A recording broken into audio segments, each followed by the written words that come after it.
5 August 2024 হাজার হাজার ছাত্র জনতা বিজয় উল্লাস নিয়ে টাঙ্গাইল শহীদ স্মৃতি পৌর উদ্যানে ধীরে ধীরে জমায়েত হতে হতে হাজার হাজার মানুষের দল নেমে যায় বিজয়ের আনন্দকে ভাগাভাগি করতে।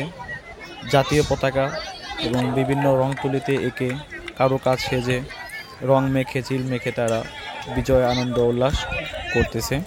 সেই সাথে যে তাদের এই বিজয়টিকে আনার জন্য কষ্ট করতে হয়েছে দীর্ঘ 19 দিন। 19 দিনের এই কষ্টটা কতটা ভয়াবহ এবং নির্মম হত্যাযোগ্য ছিল দেশের প্রতিটা মানুষ জেনে গেছে। শুধু দেশ নয়, দেশের সাথে সারা পৃথিবীর প্রতিটা মানুষ প্রতিটা অবস্থান থেকে দেশের এই চিত্রটি দেখেছে। ছাত্র জনতা বিক্ষোভকারী এই মিছিলগুলোর উপর যেভাবে পুলিশ এবং দেশের ক্ষমতায়নশীল দলগুলো তাদের হত্যাযজ্ঞ চালিয়েছে এবং গুলিবিদ্ধ করে যে সকল ছাত্র জনতাকে মেধাবী প্রাণ জড়িয়ে দিয়েছে,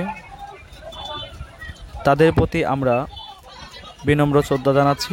তাদের এই রক্তের বিনিময়ে আজকে আমরা 5 আগস্ট পেয়েছি আরেকটি স্বাধীনতা।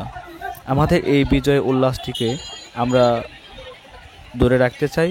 এই বিজয় উল্লাসটি শুধু আমাদের নয়, সারা বাংলার এবং নিপীড়িত পান যে সকল মানুষ এখনও স্বাধীনতা 53 বছর পরেও তাদের অধিকার ভোগ করতে পারেনি, তাদের অধিকার আদায়ের সুবর্ণ সুযোগ। ভিডিওটি সম্পূর্ণ দেখার জন্য অনুরোধ রইল।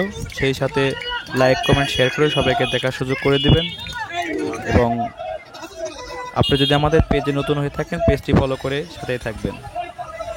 যদি ইউটিউব থেকে দেখে থাকেন, ইউটিউব চ্যানেলটি সাবস্ক্রাইব করবেন এবং নতুন নতুন ভিডিও পেতে আমাদের সাথেই থাকবেন।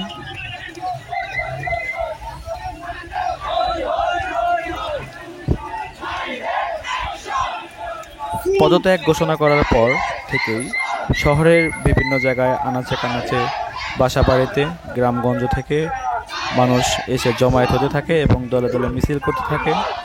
তাদের এই মিছিল এবং র্যালি, আনন্দ র্যালি সফল হোক, সার্থক হোক।